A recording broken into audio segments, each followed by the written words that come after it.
सभी प्यारों को खूब खूब नमस्कार, स्वागत। कल मैंने आपसे कहा, कल या परसों, आई डोंट रिमेम्बर, कि रेचन मुक्त नहीं करता है, होश मुक्त करता है। तो होश कुंजी है, इसे हमेशा याद रखना है।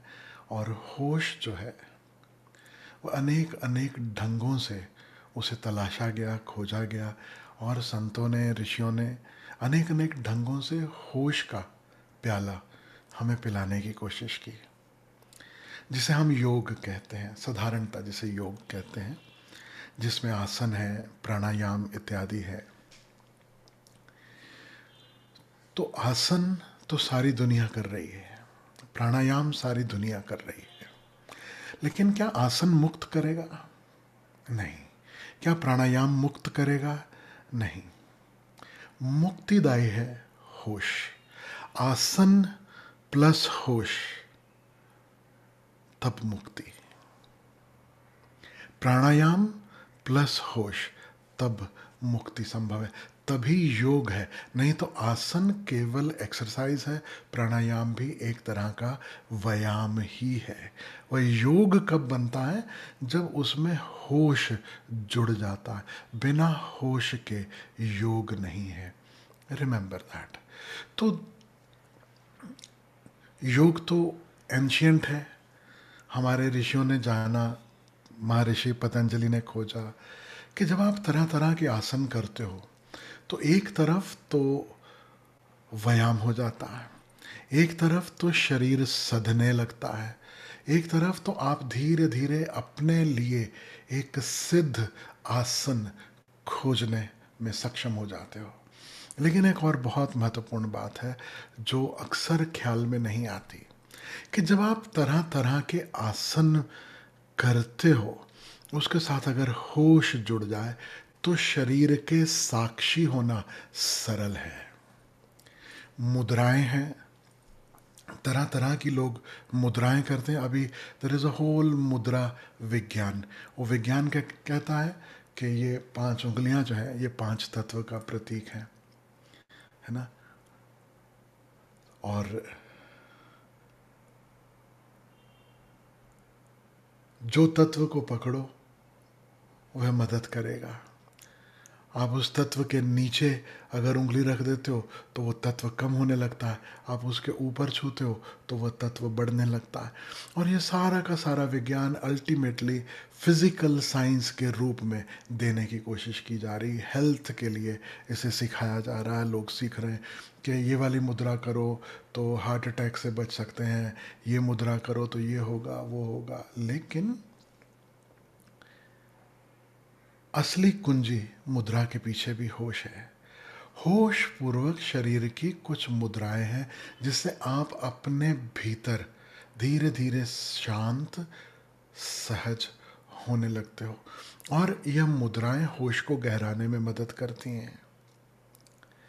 कैथारसिस की जब बात हमने की, ओशो ने डायनामिक मेडिटेशन दिया।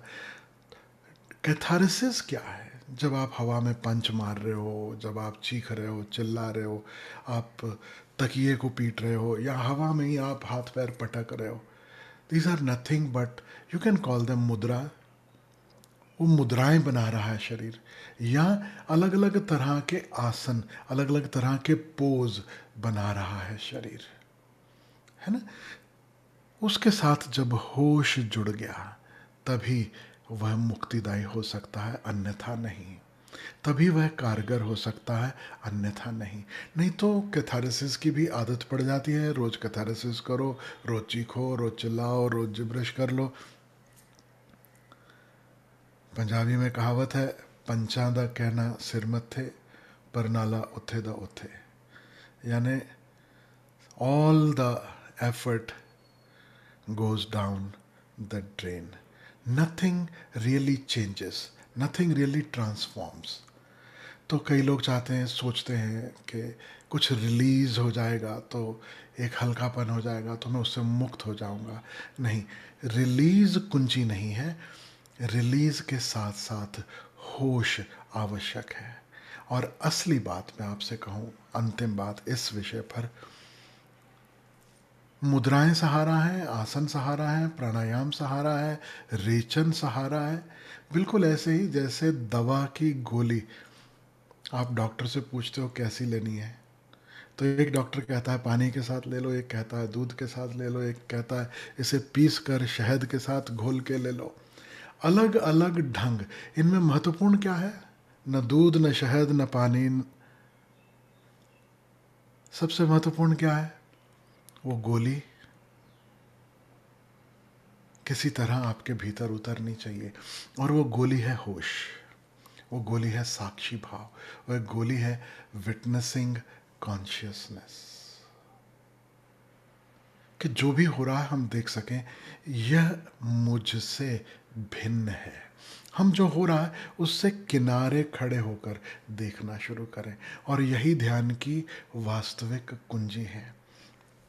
शरीर में, शरीर के साथ जो हो रहा है उसके प्रति साक्षित्व। मन में, मन के साथ क्या हो रहा है उसके प्रति साक्षित्व। हृदय में, हृदय के साथ क्या हो रहा है उसके प्रति साक्षित्व। यानी शरीर की क्रियाओं से, कर्मों से अलग खड़े होकर मैं अलग हूं, शरीर अलग है, यह बोध होने लगे। विचार जो कि मन की क्रियाएं हैं, मन के जो वृत्तियां हैं, काम, क्रोध, लोभ, मोह, ईर्ष्या, द्वेष, मन की जो टेंडेंसी है, यह चाहिए वह चाहिए, उन सब के प्रति साक्षी होना, उनसे अलग खड़े होकर जान पाना कि ये अलग है और मैं अलग हूं। और ये जो अलग होना है, इसी को ओशो कहते हैं अपने केंद्र पर होना। क्योंकि अलग होने से हमें लगता है जैसे ये शरीर है तो मुझे अलग खड़े होकर इस शरीर को देखना है, कि कोई ना कोई आउट ऑफ बॉडी एक्सपीरियंस चाहिए, आउट ऑफ माइंड एक्सपीरियंस चाहिए, आउट ऑफ हार्ट एक्सपीरियंस चाहिए। तो वो मन में एक दुविधा सी क्रिएट कर देता है कि फिर ये जो, जिसके पास शरीर नहीं, फिर उसके पास आँख कहाँ से? फिर कोई और शरीर है जिसकी और तरह की आँखें हैं, वो इस शरीर को देखेगा? नहीं। उस कन्फ्यूज़न को भी अपने हृदय से दूर कर ले। ओशो इसी बात को इस ढंग से भी समझाते हैं कि शरीर परिधि पर है, क्रियाएं परिधि पर हैं, और केंद्र में स्थिरता है। विचार परिधि पर है, मनोवेग, मनोवृत्तियां परिधि पर हैं, लेकिन केंद्र में सुकून है, शांति है, वहां कुछ हिलर डुलर नहीं होती। इमोशंस, भावावेग, यह परिधि पर है, लेकिन गहरे में हमारे केंद्र में सब ठहरा है, सब शांत है। यह शांत ठहरी हुई अवस्था, यह शांत ठहरी हुई जागृत अवस्था ही साक्षी भाव है, यही साक्षित्व है। बार बार बार बार हमको लौटकर इस अवस्था में आ जाना है। जैसे ही देखा हम यहाँ उलझे वहाँ उलझे, कभी मन में प्रश्न उठने शुरू हो जाते हैं, अरे ध्यान में बैठता हूँ, विचार चलते हैं, और हम कई बार बार बार वही वही प्रश्न फिर से पूछते चले जाते हैं। इमोशंस बहुत पावरफुल हो जाती हैं, मैं उनसे कैसे बचूं? These are all ancient questions, and there is only one ancient medicine. वो मेडिसिन क्या है? कि जहां उलझे हो, अब उसमें और उलझने का उपाय मत करो। जहां उलझे हो उसे कोसना मत शुरू करो कि why this is happening, this is wrong, this should not happen, this is what I meant when I said yesterday, do not fight with yourself, accept yourself the way you are. कुंजी क्या है? उलझाव है। जैसे ही दिखाई दिया कि मैं उलझा, now do not waste any time. ना उसे कोसना है, ना उसे पलोसना है, कुछ भी नहीं। गौतम बुद्ध से पूछो तो वो कहेंगे तमाम उलझावों की उपेक्षा करना है, इग्नोर देम। बड़ा सुंदर वचन है, अगर भीतर उतर जाए तो जस्ट इग्नोर देम। लेकिन जिससे ध्यान की दीक्षा नहीं हुई, जिसे ध्यान में अभी दीक्षा नहीं मिली, जिसे ध्यान का मार्ग नहीं पता, उसे ये नहीं समझ में आता कि इसे इग्नोर करूं तो पकड़ूं क्या, और इग्नोर करूं तो कैसे करूं, ये तो बादल इतने हावी होकर मुझ पर छाए हुए।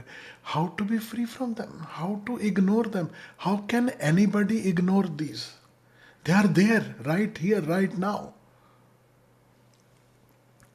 लेकिन जैसे जैसे ध्यान में गहराई मिलती, जैसे जैसे ध्यान की विधियां, अलग अलग विधियां करते हुए साक्षी भाव सधना शुरू हो जाता है, तब बात पकड़ में आती है कि इग्नोर करने का अर्थ क्या है। इग्नोर करने का अर्थ है पुनः अपने शांत स्थिर केंद्र पर लौट आना। That is what is meant by ignoring the thoughts, the emotions, the tendencies, the games of the mind.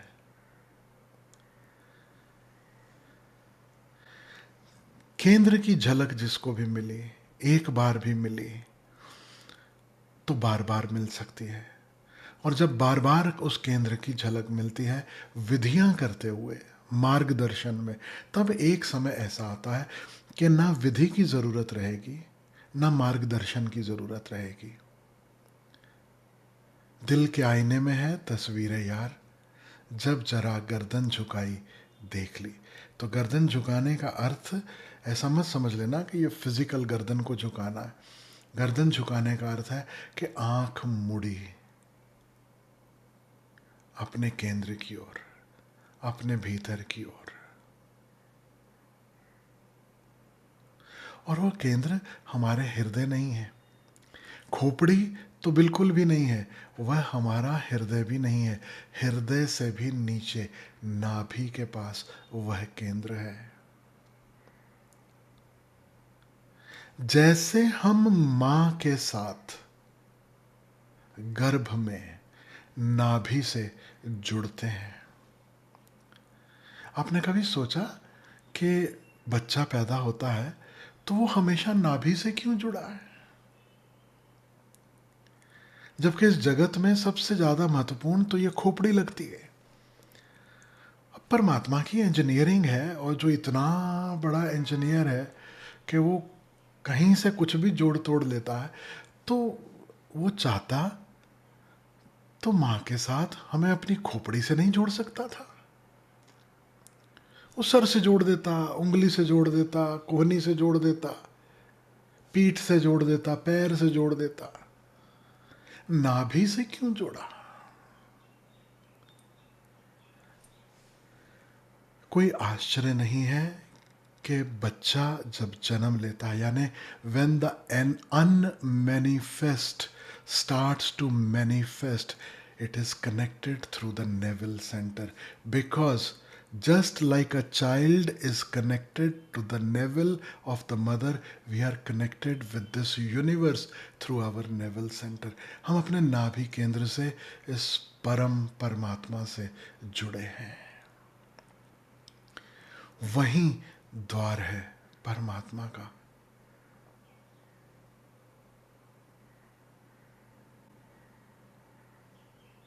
Hindu paintings में एक पेंटिंग है, बड़ी प्यारी पेंटिंग है, कभी बचपन में मैंने देखी थी तो अभी याद उसकी थोड़ी धुंधली है, लेकिन ऐसा कुछ है कि विष्णु भगवान के पेट से जैसे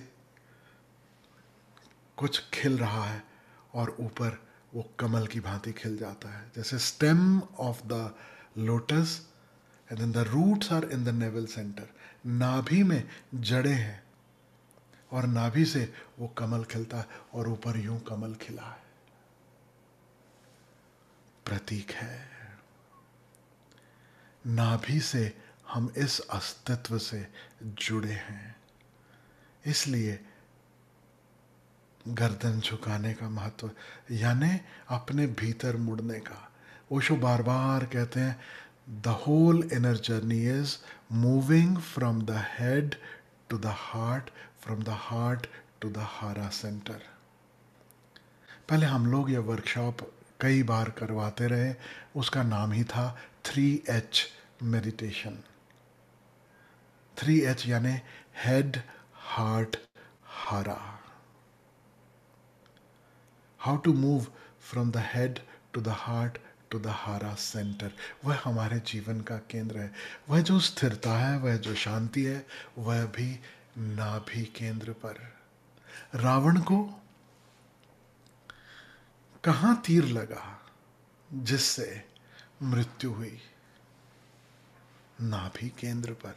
नाभि के थोड़ा नीचे जो जीवन का केंद्र है, जो अमृत का केंद्र है, जो शीतलता का केंद्र है, जो इटर्निटी का केंद्र है. आप कभी शांत और स्थिर होना चाहते हो तो सिर्फ बेली ब्रीदिंग करो, हारा ब्रीदिंग करो. बैठ जाओ, कमर सीधी हो, क्योंकि सीधी कमर में सिर्फ स्पाइन स्ट्रेट है, तो कुंडलनी ऊर्जा स्पाइन के माध्यम से ऊपर चढ़ सकती है. इतना ही महत्व नहीं है, यह भी महत्व है कि तब हारा केंद्र का एहसास सरल हो जाता है.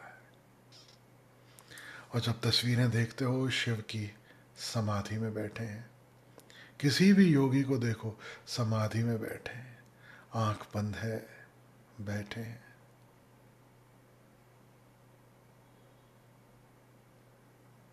उस समय, अब मैं आपको ले चल रहा हूं BTS, बिहाइंड द सीन्स. हारा केंद्र पर वे मौजूद हैं. आंख खुली, जगत से जब डील कर रहे हैं, तब हृदय, याद रखना, हृदय है प्रेम का प्रतीक. जब औरों के साथ है तब हृदय पे कमल. लेकिन जड़ें कहाँ हैं? नाभि में. सदा अपने केंद्र में स्थित हृदय से प्रेम बहता है, लौटता है. जो सिर्फ हृदय में आ गया, जिसकी जड़ें नाभि में नहीं है, जिसकी जड़ें अपने केंद्र में नहीं है, याद रखना वो प्रेम बांटने में भी थक जाएगा. वो थक जाएगा. कभी कभी आप प्रेमवश औरों के लिए कुछ ना कुछ करते हो, लेकिन एक समय आता है आपको थकान महसूस होती है कि अब और कितना करते चलो. थोड़ा ब्रेक भी चाहिए. यानी प्रेम से भी थोड़ा ब्रेक चाहिए. वो भी कभी ओवरडोज जैसा लगता है कि जरा ज़्यादा ही हो गया. कारण है, जड़ें नाभि केंद्र में नहीं है. अगर जड़ें नाभि केंद्र में हो, फिर यह प्रेम भी अहिर्निश बहता रहता, फिर कोई थकान नहीं है. संतों के प्रेम में उनको कभी ब्रेक नहीं लेना पड़ता. परमात्मा का प्रेम निरंतर बहता है और वो थकाता नहीं है. हम प्रेम करने जाएं तो प्रेम में भी हम थक जाते हैं. हम कहते हैं I need a little break now. किस लिए ब्रेक चाहिए? जानते हो लोग क्या कहते हैं? बड़ा महत्वपूर्ण बातें हैं जब लोग कहते हैं आई नीड अ ब्रेक. कहते हैं आई नीड माई स्पेस, या आई need a little time for my self. उसका अर्थ क्या है? वो अपने सेल्फ से जुड़े हुए नहीं है.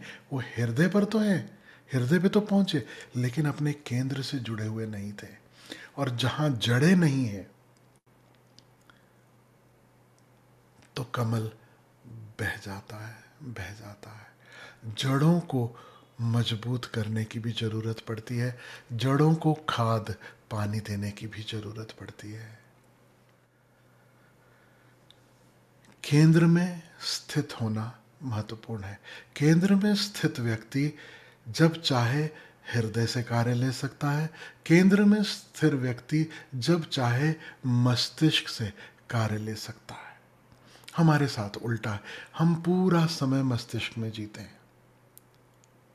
तो मस्तिष्क में सबसे ज़्यादा थकान, सबसे जल्दी थकान होती है, जिसे हम कहते हैं एक्सपेक्टेशंस. याद रखना, एक्सपेक्टेशंस हृदय में नहीं है, Expectations are not feelings or emotions. Expectations are thoughts. It is a very Heidi thing. Desires जिसे हम कहते हैं वह सिर्फ मस्तिष्क में घूम रही हैं. हृदय की डिज़ायर नहीं होती, याद रखना. डिज़ायर भी मस्तिष्क में है. तो जब संत कहते हैं बी फ्री फ्रॉम डिज़ायर्स, हमें लगता है वो हमारे दुश्मन है. नहीं. Being free from the desire means B free from being involved, engrossed in your head. Go find your centre. हमें तुरंत लगता है हमारे पीछे क्यों पड़े हैं संत, ये हमें क्यों कह रहे हैं कि डिज़ायर्स छोड़ो, डिज़ायर्स छोड़ो. और फिर ओशो जैसे सदगुरु मिल जाए तो आप देखोगे खुद तो रोल्स रॉयस रखे हैं, खुद तो डायमंड वाली वॉच पहनते हैं, खुद तो फैंसी रोब्स पहनते हैं, स्टाइलिश टोपियां पहनते हैं, उस पर भी पत्थर वत्थर चमकते हुए जड़े, और हमारी जान के पीछे पड़े. Drop the desires, drop the desires, drop the desiring. मतलब क्या है? वो कह रहे हैं अपने केंद्र को खोजो. तुम मस्तिष्क में उलझे हो, उलझाओ छोड़ो, केंद्र को खोजो. और once you have found the center, once you are established at your center, तब प्रेम भी बांट पाओगे, तब मस्तिष्क का भी उपयोग कर पाओगे, तब कोई उलझाओ आपको उलझा नहीं सकता. And that is liberation.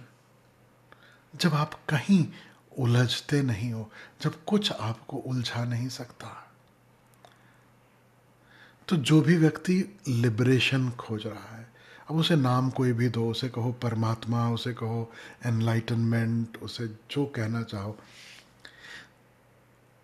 उस खोजी को, उस साधक को अपने केंद्र को खोज लेना है.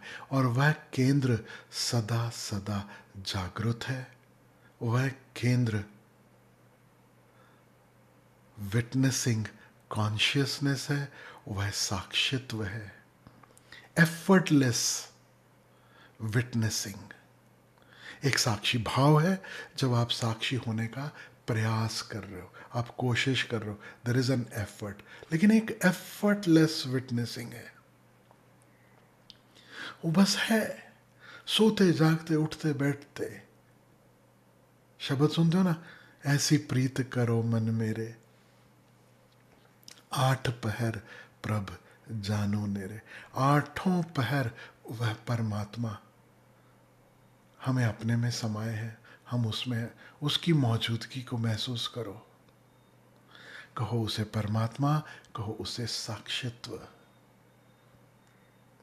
आठों पहर वह जगा हुआ है, वह मौजूद है.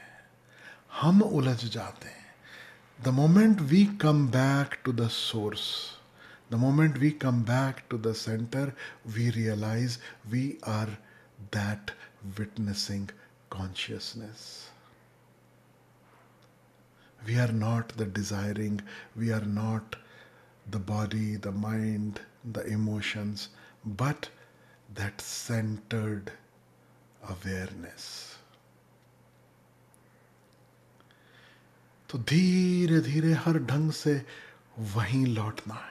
जब अपने भीतर लौट रहे हैं, सर्वाधिक महत्वपूर्ण जो सहारा मिलता है हमें, वह है ओंकार का नाद. सबसे बड़ा सहारा हमें जो मिलता है, केंद्र की पहचान, कि हम केंद्र के निकट आ रहे हैं. जैसे मंदिर की पहचान, घंटी बजती है तो हमें हो जाती है. अभी मंदिर नहीं पहुंचे, मंदिर के निकट भी हैं तो हमें घंटी सुनाई दे जाती है मंदिर की, और हमें पता है कि इस घंटी की आवाज़ का मैं पीछा करते चले जाऊंगा तो मैं मंदिर पहुंच जाऊंगा. ठीक वैसे ही यह भीतर का सन्नाटा है, भीतर का मौन है, भीतर का नाद है, जिसे संतों ने कहा सतनाम. और इस सतनाम की डोरी पकड़ के जितने संत हुए जिन्होंने सतनाम के गीत गाए, याद रखना उन्होंने साथ में यह निर्देश जरूर दिए हैं कि यह सतनाम डोरी की भांति है, या यह सतनाम एक ब्रिज की भांति है, एक सेतु है, एक पुल है, जैसे लंका और भारत के बीच में पुल बना ना, किसने बनाया? राम जी ने, है ना? गए सीता को लेने, सीता यानी आत्मा, आत्मा को घर लौटने के लिए राम सेतु बनाना पड़ा। नाम ही उसका राम सेतु। राम सेतु यानी यह ओंकार का नाद, यह ब्रिज हमारे भीतर है। लंका कहाँ है? लंका वो नहीं जो दक्षिण में दिखाई देती है नक्शे में, क्योंकि उत्तर और दक्षिण भी प्रतीक रूप में हमें बताए गए हैं। North means moving upwards towards the divine, and south means going downwards into the world of illusions. उत्तर प्रतीक रहा है जागरण का, उदय का, उठने का, और साउथ क्योंकि ऊपर नीचे की बात हो रही ना, तो south as if going into slumber, going into sleep, falling into dreams, falling into illusions. तो ऐसा नहीं है कि फिजिकली भारत जो है उत्तर में देवता है और दक्षिण में राक्षस हैं, जैसा कि हमें बचपन से पढ़ाया जाता है, सिखाया जाता है। नहीं, हमारी चेतना ऊर्ध्वगामी है तो वह शुभ में संलग्न होती है, हमारी चेतना अधोगामी है तो वो संसार में और अनेक अनेक दुष्कर्मों में जाकर के उलझती है।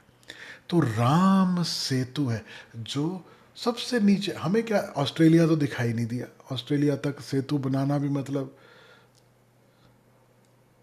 फिर शायद और बड़ी वानर सेना लगती और न जाने क्या क्या उपाय करना पड़ता, जितना समझ में आ जाए। दक्षिण, ये लंका रावण उठा के ले गया। कहाँ ले गया? सोने की लंका में। हमारे अंदर की सीता, हमारी आत्मा कहाँ भटकती है? सोने की लंका में ही। आपको पता है ना, सीता हरण जो हुआ, शुरुआत कैसे हुई? सोने का हिरण देखा, स्वर्णिम हिरण, सोने का हिरण देखा और चाह जगी, यह हिरण मुझे चाहिए। तो हिरण तो छोटा सा है, लेकिन जिसने छोटे से स्वर्णिम हिरण की चाह की और राम की न सुनते हुए, यहां तक कि राम जब अपने पीछे अपने भाई को छोड़ जाते हैं, लक्ष्मण की न सुनते हुए लक्ष्मण को भी भेज दिया, तुम जाओ, तुम राम जी को खोजो। पता नहीं राम जी तो आए नहीं। जिसने लक्ष्मण रेखा लांघ ली, एक अदृश्य रेखा है। लक्ष्मण किसका प्रतीक है? विवेक का। तो जिसने विवेक को भी किनारे कर दिया, जो विवेकहीन हो गया, और उस विवेक ने जो एक अदृश्य रेखा खींची थी कि अगर तुम सेफ रहना चाहते हो, सुरक्षित रहना चाहते हो, तो इस रेखा को मत लांघना। जो विवेक की अदृश्य रेखा को लांघ जाता है, उसे रावण हर लेता है। फिर कहाँ पहुंचते हो? सोने की लंका में। और सोने की लंका जो है वो वाली श्रीलंका नहीं है। सोने की लंका यानी अनेक अनेक अदृश्य वासनाएं, इच्छाएं, वादा है कि पूरी होंगी, लेकिन होती नहीं। जगजीत की गज़ल याद करना जो उन्होंने गाई है, हजारों ख्वाहिशें ऐसी कि हर ख्वाहिश पे दम निकले, बहुत निकले मेरे अरमा, लेकिन फिर भी कम निकले। एक ख्वाहिश से शुरुआत होती है, एक स्वर्ण मृग की चाह से शुरुआत होती है, और हमारी आत्मा उसके पीछे दौड़ते दौड़ते दौड़ते दौड़ते एक दिन पाती है कि वो स्वर्ण की लंका में कैद है। स्वर्ण की लंका में कैद है, यानी संसार में अब उलझ गए, अनेक उलझाव हैं, अनेक भोग हैं, सब कुछ उपलब्ध है, लेकिन आत्मा भी है तो उसी का अंश। सीता प्रतीक है, जब उस आत्मा को अपने प्रियतम की याद आती, जैसे ही हरे गए उसे प्रियतम की याद आई।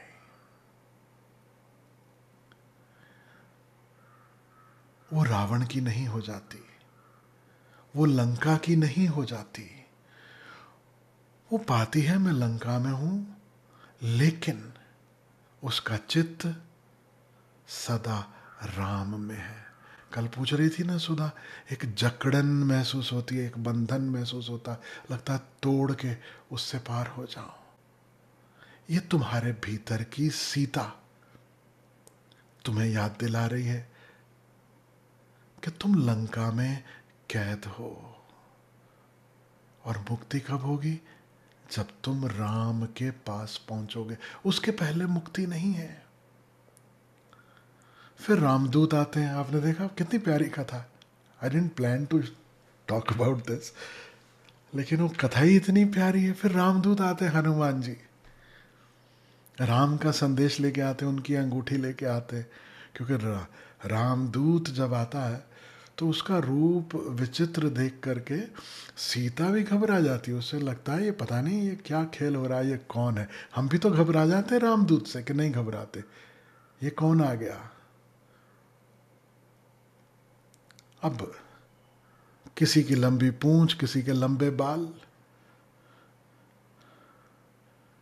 हैं तो रामदूत ही ना। तो हनुमान जी जो हैं, जो रामदूत हैं, वो प्रतीक हैं गुरु के, कि वो अब गुरु बड़ा अजीब लगता है।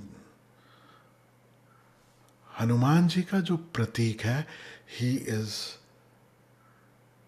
Monkey faced and yet such amazing body, strong human body, वो सारा कुछ वानर, आधे वैसे आधे वैसे। वो किसका प्रतीक है उसे समझ लेना। अ मिसफिट। वो इस जगत का नहीं है, वो मिसफिट है, वो अलग ही कुछ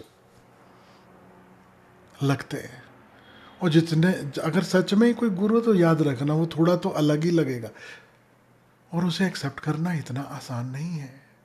उसे एक्सेप्ट करना आसान नहीं होता। जब तक वह रामदूत राम की अंगूठी, राम की कोई निशानी तुम्हें नहीं बता देता, तब तक तुम्हें रामदूत पर भी भरोसा नहीं आता, वो कितना ही कहे। तो राम की निशानी क्या है, वो अंगूठी क्या है? वह जब गहरे ध्यान में कभी डुबकी लगती है और सच में जिसके गीत गाए जा रहे हैं उसका अनुभव होता है, एक बार वो अनुभव हो गया, फिर तुम्हारी श्रद्धा कोई नहीं तोड़ सकता। फिर तुम्हें इतना पता है कि ये व्यक्ति कैसा भी हो, लेकिन ये जो मार्ग मुझे दिखला रहा है, ये मार्ग सही है। इसका रूप रंग कैसा हो, इसकी हरकतें कैसी हो, वो जाके रावण रावण जी की लंका जला दी। वो याद रखना, हर गुरु का कार्य यही है, वो लंका जलाता है। कथा बस ऐसी है कि राम को तकलीफ होती है, क्योंकि सीता यानी साधक, सीता यानी भक्त, सीता यानी राम प्रेमी, राम स्नेही। लेकिन जो अभी राम स्नेही नहीं है, जो लंका में बस रहे हैं, जो लंका में ही रह रहे हैं, जो लंका में प्रसन्न है, जो रावण का साथ दे रहे हैं, उन्हें लगता है ये तो सब कुछ चल गया। अब वो लिखा गया आकाशिक रिकॉर्ड्स में कि हनुमान जी आएंगे, लंका जलाएंगे। तो जितने लंकावासी हैं वो गुरु से दूर भागते हैं, वो गुरु से दूर भागते हैं। क्यों? ये फिर कोई नया गुरु आया, ये फिर हमारी लंका जलाएगा।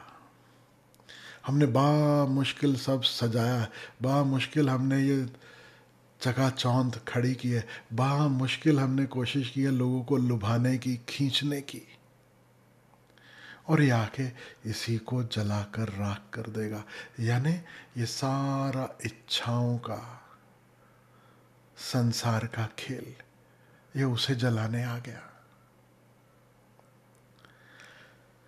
लंका के जलने पर भी सीता रिहा नहीं होती।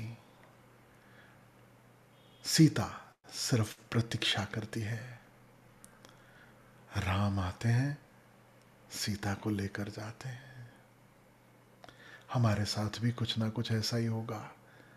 राम सेतु जो है हमारे लिए, वह है ओंकार का नाद।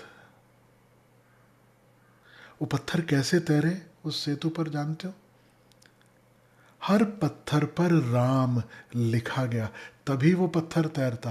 राम नहीं लिखा तो वो पत्थर नहीं तैरता था। जिस पत्थर पे राम लिखा वो तैर गया। अब यह भी प्रतीक है।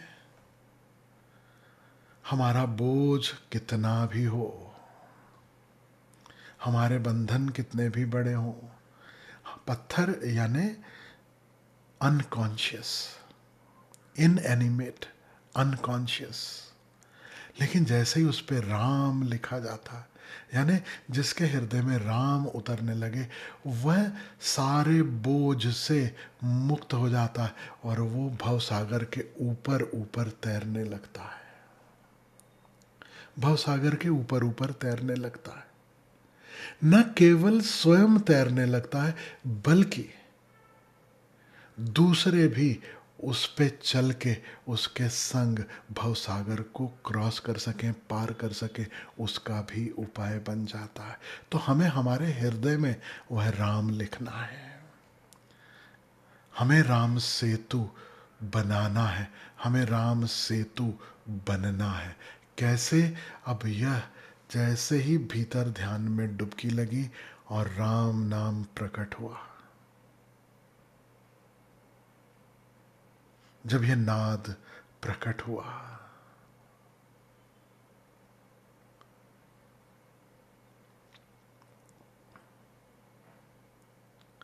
अब धीरे धीरे स्वयं को इसमें छोड़ते चले जाना है। अपने सारे बोझ इसमें मिट जाने देना है,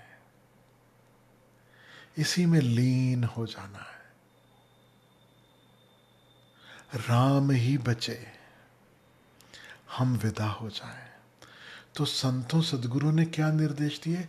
जो इस ओंकार की ध्वनि को सुनते हुए इसके स्रोत की ओर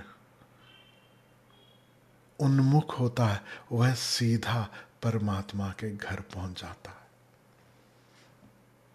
या सीधे अपने स्रोत को, अपने स्वरूप को पहचान लेता है, खोज लेता है। तो ये जो ओंकार है, यह सेतु है। जैसे ही तुम इस सतनाम से जुड़ते हो, यह तुम्हें सीधे परम धाम ले जाता है। और ख्याल रखना, जब भी यह प्रश्न मन में उठे कि विचार भी आते हैं, ये भी आते हैं, हाँ नाद भी सुनाई देता है, तो उसका अर्थ सिर्फ इतना ही है कि मंदिर दूर भी हो, घंटी बज रही हो, तब भी मंदिर का पता हमें मिलता है। इसका मतलब ये नहीं कि हम मंदिर में प्रवेश कर चुके, घंटी बजती सुनाई दे रही है, हमें दिशा पता है कि कहाँ है मंदिर, किस दिशा में है मंदिर। हमें धीरे धीरे अब उस मंदिर में प्रवेश करना है। और मंदिर में प्रवेश कैसे होता है? आपने देखा पुराने मंदिर खास करके, ये नए मंदिर नहीं, नए जमाने के, ये जो बिरला जी ने बनाने शुरू किए, फिर उनका देखा देखी सभी ने बनाने शुरू किए भव्य मंदिर, इनकी बात नहीं कर रहा हूँ। पुराने मंदिर, उसका द्वार बड़ा छोटा सा है, हमेशा झुक कर भीतर प्रवेश होता, बिना झुके प्रवेश नहीं होता। और जैसे ही प्रवेश किया, छोटा सा मंदिर है, अब एक ही उपाय है, पहले झुककर प्रवेश और फिर वहां पर साष्टांग, वहां पूरी तरह समर्पण। तो झुकना पहला चरण है। नाद को सुनते सुनते अब सर झुक जाए कि मंदिर आ गया। प्रार्थना का भाव जगे कि मुझे प्रवेश मिले। बहुतों को नहीं मिलता, घंटी सुनाई देती है लेकिन मंदिर में प्रवेश नहीं मिलता। मंदिर में प्रवेश मिल सके उसके लिए झुकना पड़ता है। झुको, झुको यानी भीतर एक प्रार्थना भाव कि मेरे किए नहीं होगा, मुझसे नहीं होगा, तेरी कृपा से मैं तेरी शरण आया हूं। और फिर झुके ही नहीं, झुकते ही जैसे प्रवेश हो बस फिर वहीं सब कुछ अर्पण, सब छोड़ दिया। वही तो समर्पण है। वो जो साष्टांग लोग करते हैं, अभी माथा टेकना जो है ना, ये भी थोड़ा आधा अधूरा उपाय लोगों ने सीख लिया क्योंकि कपड़े टाइट होने लगे। देखते हो जैसे जैसे कपड़े टाइट होते चले गए, फैशन बदलते गए, वैसे वैसे झुकने का ढंग बदलने लगा। पहले साष्टांग करते थे लोग, पूरा शरीर जमीन पर लेटकर और हाथ सामने, बस सब कुछ, सब तेरा।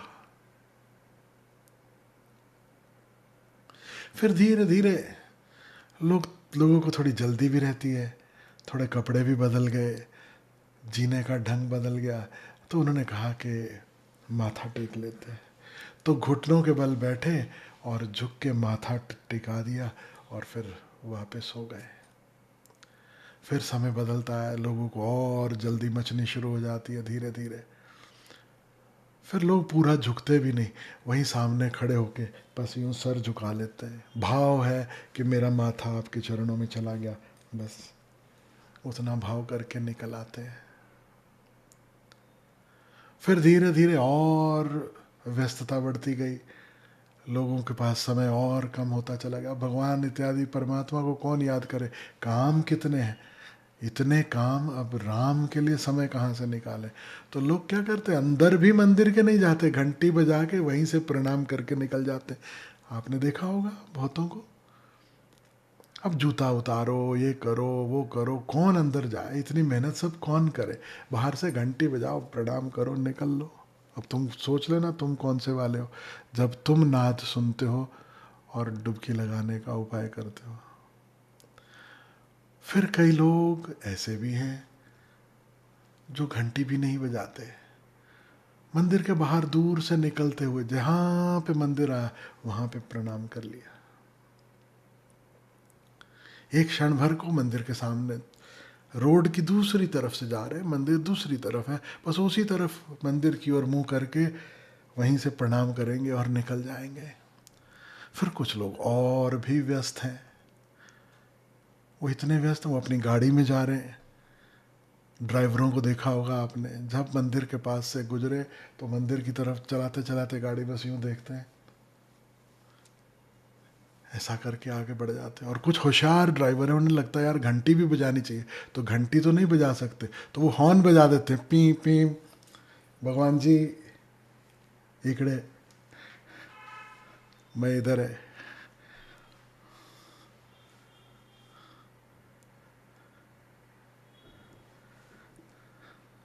जिसे पार होना है उसे झुकना भी सीखना होगा, मंदिर में प्रवेश भी सीखना होगा और साष्टांग भी सीखना होगा। Not the physical aspect but from the whole being.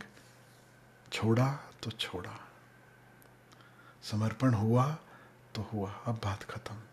तो जब अपने भीतर उतरते हैं, जब इस नाद के साथ धीरे धीरे ध्यान की गहराई में, वो जो शवासन में कभी कभी मैं बोलता हूँ ना आपको कि अब शवासन में लेट जाए और छोड़ दें। अब शवासन उल्टा साष्टांग है ताकि आपको डिस्कम्फर्ट नहीं हो, क्योंकि आप साष्टांग करते हो तो अब फ्लोर पे कारपेट है, क्या है, सांस किधर से लेना नहीं लेना, बड़ा डिस्कम्फर्ट होगा।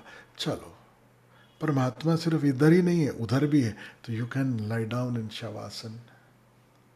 असली बात है स्वयं को छोड़ देना, letting go, letting go, that is the real thing.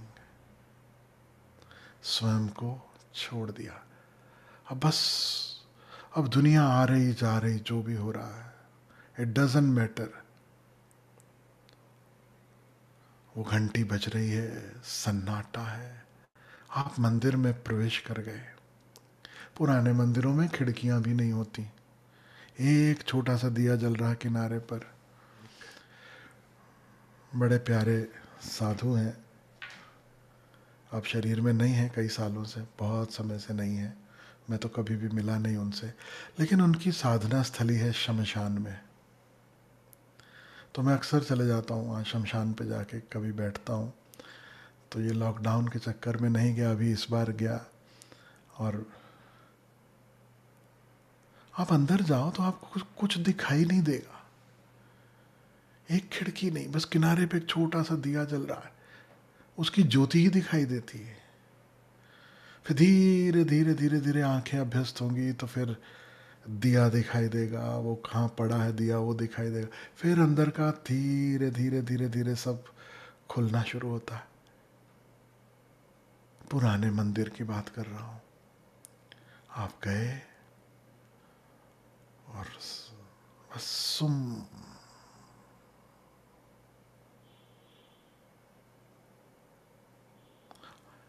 The world does not exist there.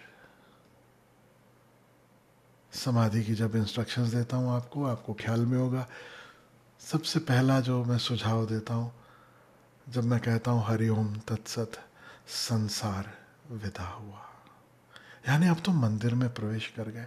घंटी सुनते सुनते अब तुम मंदिर में उतर गए, विश्राम पूर्वक तुम वहां विराजमान हो। तो पहली इंस्ट्रक्शंस आती हैं, संसार विदा हुआ। और दूसरी इंस्ट्रक्शंस हमेशा आती, और जब भी दूं तब याद रखना उसका अर्थ क्या है। तब मैं कहता हूं देह, अब स्लैश तो बोल नहीं सकता तो थोड़ा पॉज आता है, फिर मैं कहता हूं आकार विदा हुआ। यानी अब आप भी मिट गए, आप भी खो गए। देखो ना, अंधेरे में न तू दिखाई देता है न मैं दिखाई देता हूं। तो सबसे पहला जो एहसास होता है उस मंदिर में वो है कि यहां कोई और नहीं, मैं अकेला हूं। और जब समर्पण होता है तो दूसरा एहसास कि मैं भी कहां हूं। यह देह, यह आकार, यह रूप, इसका भी पता नहीं चलता, बस उस मंदिर का वातावरण है, वहां की भीनी भीनी सुगंध है, वहां का सन्नाटा है, वहां का धीमा मध्यम प्रकाश है। आकार विदा हुआ, you merge into that temple. और तीसरा मैं कहता हूं, जब हरिओम तत्सत, बस बचा केवल सन्नाटा, ओंकार या नाद का सागर। अब घंटी भी नहीं, अब बस, घंटी भी एक तरंग की तरह है, अब उससे भी गहरा नाद, नाद से भी गहरा नाद, महानाद, मौन से भी गहरा मौन, महामौन, जहां सब खो गया।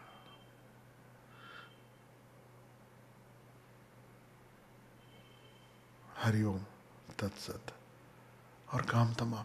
ये अंतर यात्रा के यह चरण आप लोग कम से कम याद रखना, जिनकी दीक्षा हुई, जिन्हें यह सौभाग्य मिला कि अपने भीतर के नाद से जुड़ सको, जिन्हें यह सौभाग्य मिला कि उन्हें अपने भीतर के इस सन्नाटे में कभी कभी क्षण भर के लिए सही खो जाने की अनुभूति हुई, थोड़ी सी भी झलक मिली, इट्स ओके, थोड़ी ही सही लेकिन होगी।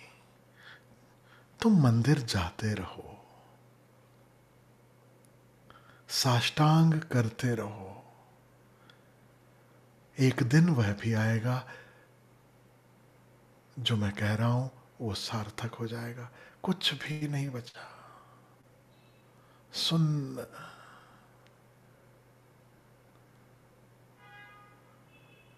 गिरह हमारा शून्य में, अनहद में विश्राम। तब ये वचन समझ में आएंगे, तब ये वचन समझ में आएंगे।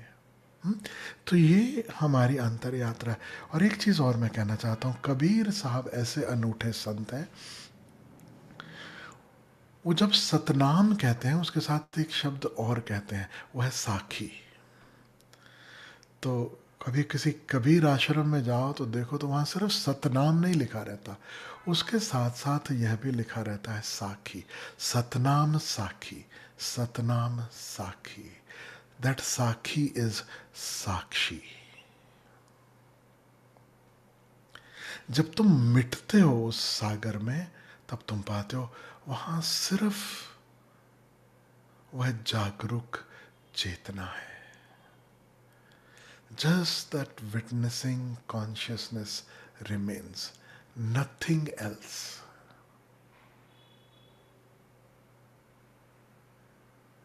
जप मरे अजपा मरे, अनहद हूं मर जाए।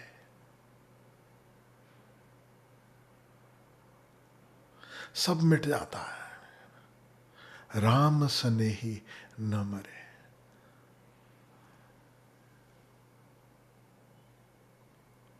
वह राम का स्नेह, उसका प्रेमल रूप, उसकी उपस्थिति, वह कभी नहीं मिटती।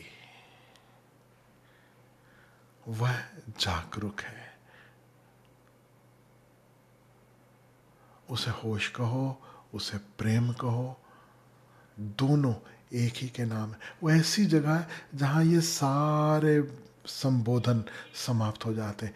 वही होश है, वही प्रेम है, वही नाद है, वही नूर है, वही आनंद है, वही शांति है, वही सब है।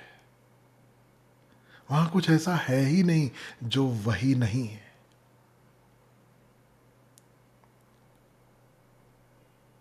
परम तत्व